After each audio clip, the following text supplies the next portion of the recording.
Hola, yo soy Horacio Pérez y esto es Investigando la Investigación, un podcast donde investigamos cómo investigan los investigadores, tanto en la academia, industria, independientes.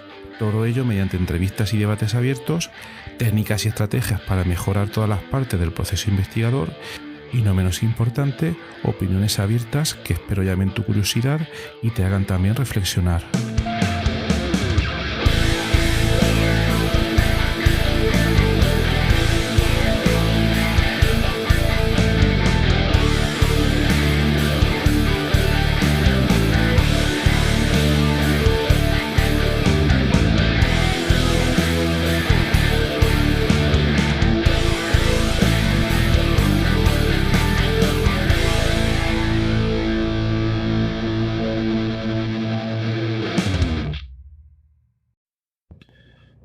Buenas noches, si escucháis el podcast hoy desde Nueva Zelanda, porque lo estoy grabando en Murcia un lunes por la mañana.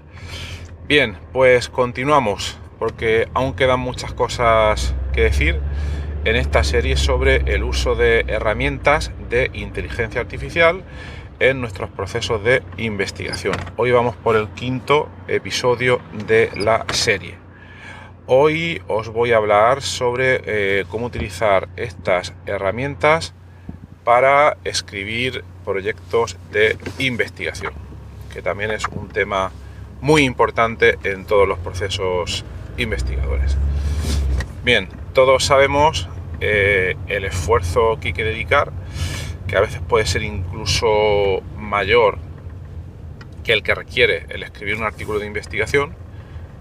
Todos sabemos que requiere normalmente un esfuerzo mucho mayor el escribir un proyecto de investigación con el cual aplicamos a una convocatoria de financiación de proyectos. ¿Por qué es normalmente un mayor esfuerzo? Pues veréis, normalmente es mayor porque, primero, lo más normal es que solo tengamos una oportunidad, ¿de acuerdo? Cuando tú estás preparando un artículo para una revista, bueno, pues lo escribes, lo envías y si no te lo aceptan, pues lo puedes enviar a otra revista, etcétera. Pero normalmente algunas convocatorias de proyectos de investigación solo abren una vez y luego se cierran para siempre o no sabes cuándo las van a volver a abrir. Entonces hay total incertidumbre y solo tenemos un tiro para poder acertar. Ese es uno de los primeros problemas o problemillas que tenemos en ese aspecto. Por tanto, hay que dar bien con el tiro, ¿verdad? Entonces, luego también, porque normalmente se piden muchísimas más cosas a la hora de enviar un proyecto de investigación y algunas cosas normalmente están fuera del control de los investigadores. Bueno, normalmente entre comillas, porque hay partes económicas, hay partes muy administrativas de documentación, pero esa normalmente nos tienen que ayudar a trabajarla en nuestro centro de investigación, en nuestra universidad. Por eso digo entre comillas. Pero bueno, solo quería dar un poco de visión general sobre por qué es más complicado el enviar un proyecto de investigación con garantía de éxito que hacerlo con un artículo. Bueno, vamos a por ello. Vamos a hablar de cómo utilizar herramientas de inteligencia artificial para mejorar las posibilidades de que nuestro proyecto sea aceptado. Y entonces, primero voy a comentar brevemente dos cosas que la gente sorprendentemente no tiene en cuenta cuando escribe un proyecto de investigación. Y no estoy hablando ya de utilizar inteligencia artificial o no, sino básicamente estoy hablando de hacer las cosas con un poco de cuidado, ¿vale? Pues veréis, hay gente, lo sé porque lo he visto en muchas ocasiones, que a la hora de escribir un proyecto de investigación, pues nada, se descargan la plantilla si la hay y se ponen a escribir alegremente, lo cual puede tener sus pros y sus contras, pero yo creo que va a dar más problemas que soluciones. Entonces se ponen a escribir alegremente y cuando piensan que lo tienen todo, pues lo envían y ya está, ¿no? Entonces aquí las posibilidades de tener éxito suelen ser bastante bajas, ¿no? Luego hay un segundo tipo de investigadores que le dedican un poco más de atención y intentan ver qué es lo que hay que enviar, etcétera, pero sin mucha intención de darle demasiadas vueltas a las ideas principales que tienen que volcar en ese proyecto, etcétera. Y luego hay un tercer tipo de investigador que lo que hace es lo que yo creo que hay que hacer siempre, que es leerse las bases de la convocatoria. ¿Qué son las bases de la convocatoria? Pues veréis, en la mayoría de las convocatorias, que no en todas, hay un texto que te dice lo que se pide, cómo se pide, cuándo se pide y da plantillas, etcétera, etcétera. ¿De acuerdo? ¿Qué es lo que pasa a veces? Que uno dice, a ver, bastantes problemas tengo yo ya con tener que escribir un proyecto que sea novedoso, de impacto, bla, bla, bla, para que encima me tengan que leer aquí un montón de documentación que me aburre y que me pone nervioso o nerviosa. Entonces la gente normalmente pasa de leerse toda esa documentación, pero es que ahí está la clave. Ahí está la clave de que, aun teniendo dos grupos de investigación que presenten la misma idea del proyecto, a uno se la puedan dar y al otro no, y con una gran diferencia de puntuación.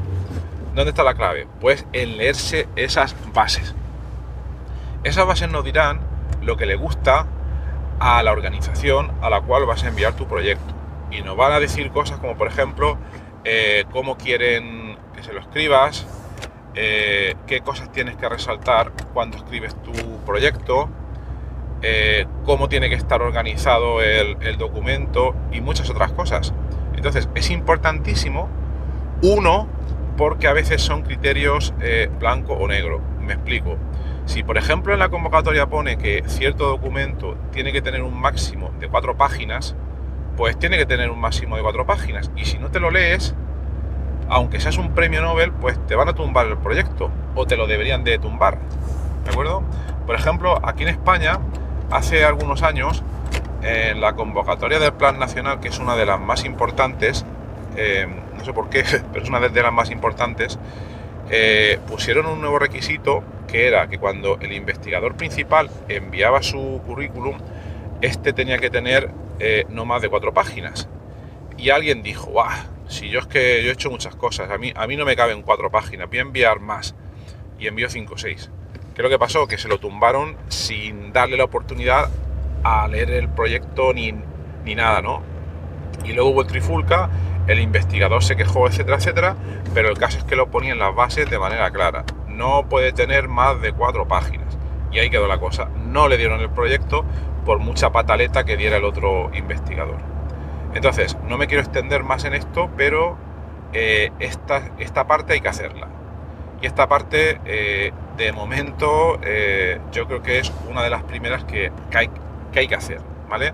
Antes de ponerte, obviamente, antes de escribir un proyecto para una convocatoria de financiación, hay que tener las ideas claras, ¿de acuerdo? Pero a la hora de expresarlas, a la hora de materializarlas en una documentación que envías a la convocatoria, tienes que tener clara los detalles más importantes de la convocatoria. Entonces te lo tienes que leer, no te queda otra. Y no te lo puede leer una inteligencia artificial. De momento yo te recomiendo que te lo leas tú. Y entonces, cosas más importantes en las que te tienes que fijar. Bueno, pues en todos los detalles de cómo se te pide la documentación, que eso suele ser fácil. Y luego otra de las más importantes, que es la que vamos a comentar hoy, es cómo te piden que estructures el documento por secciones y cómo te piden que lo escribas. Y estas dos últimas partes suelen pasar desapercibidas para la mayoría de investigadores. Y estas son de las más importantes. ¿De acuerdo? Por ejemplo, algunas convocatorias te piden: se priorizarán aquellos proyectos que consideren un impacto o un nivel de innovación cercano al mercado, bla, bla, bla, bla, bla, y que expresen de manera clara los objetivos propuestos y cómo se diferencian respecto al estado del arte, ¿vale? Entonces, si te piden eso y te lo están diciendo claro, pues eso lo tienes que resaltar de manera clarísima, ¿vale? tanto eso como otras cosas. Entonces, no me quiero extender más y no va a quedar un episodio demasiado largo, pero esas son un poco las ideas. Nos leemos las bases, de las bases los detalles fáciles, fáciles entre comillas, porque son trabajosos, sobre tipo de documentación, plantillas, etcétera, etcétera. Eso bien, pero luego también tenemos que tener en cuenta cómo nos piden que le escribamos el proyecto, ¿vale? Y ahora ya vamos a entrar en el tema de la inteligencia artificial, el uso de las herramientas.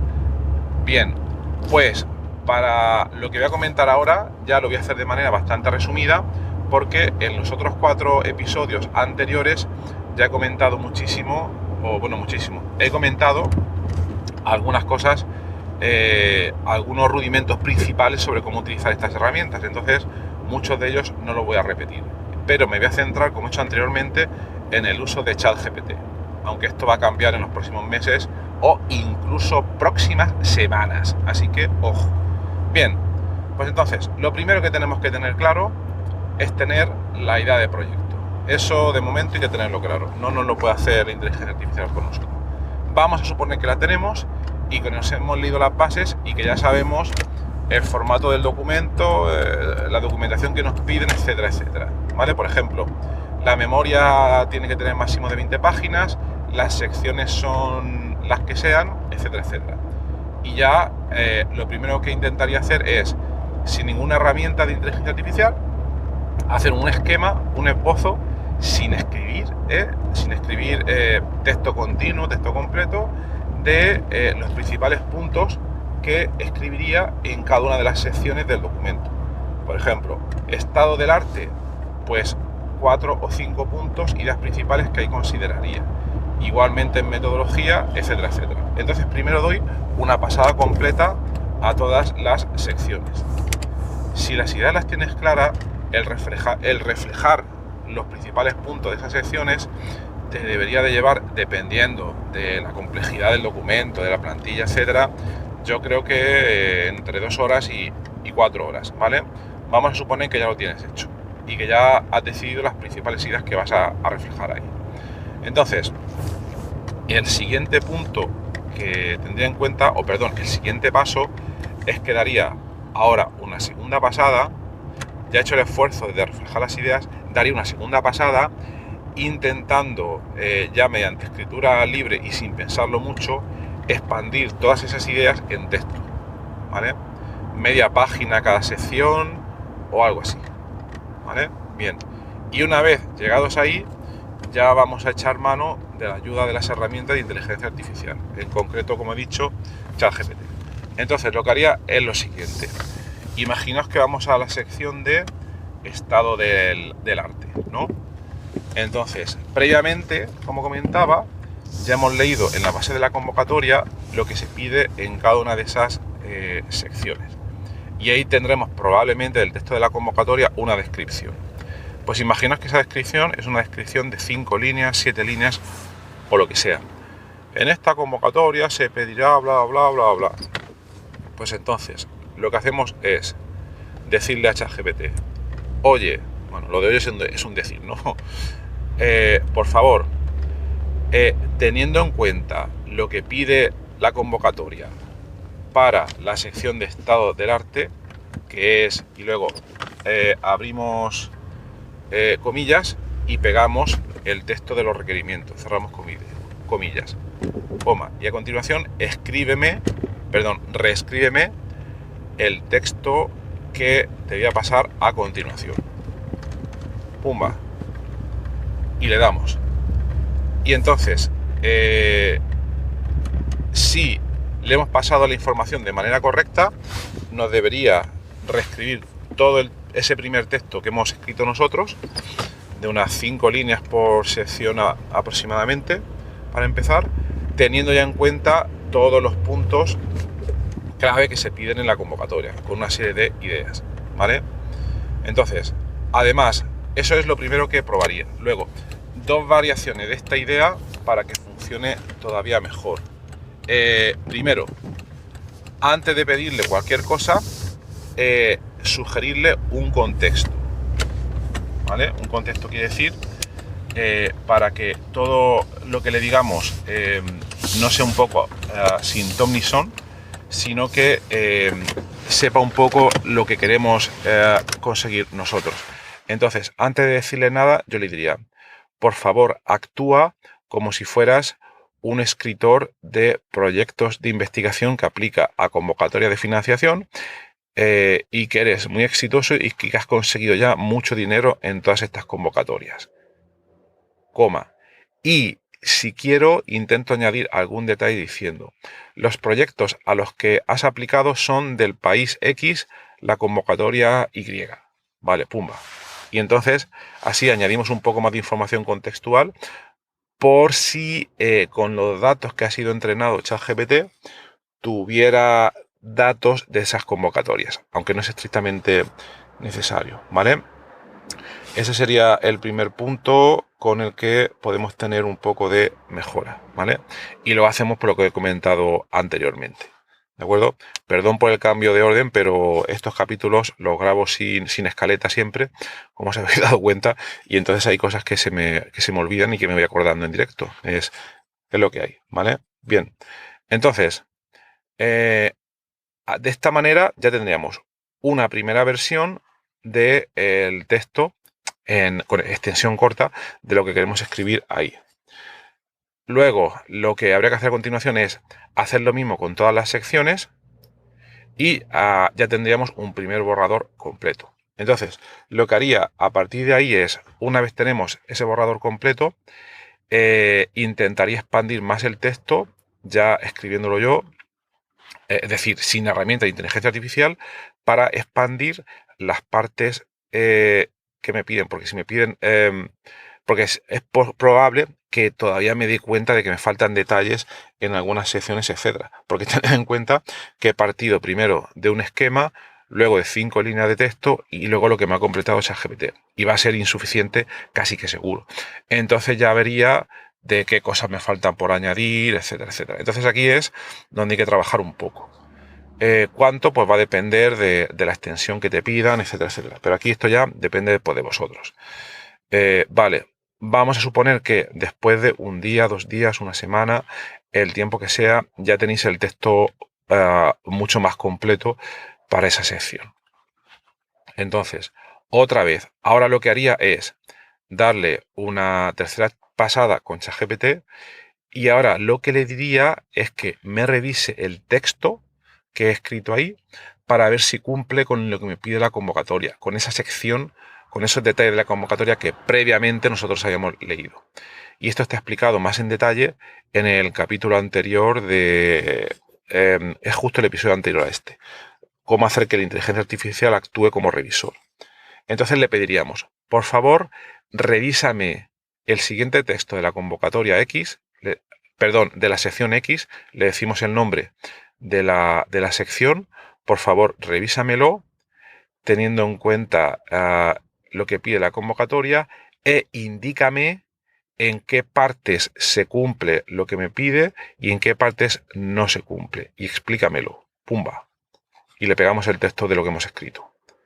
Y entonces, lo más probable, y si todo sale bien, y esto yo no lo puedo garantizar ni lo puede garantizar nadie, pues nos dirá, bien, tu texto se amolda a lo que pide la convocatoria porque has hablado de esto, lo otro, de más allá, innovación tecnológica, estado del arte, pero el texto todavía está cojo porque no has tenido en cuenta el aspecto A, el aspecto B y el aspecto C, etcétera, etcétera.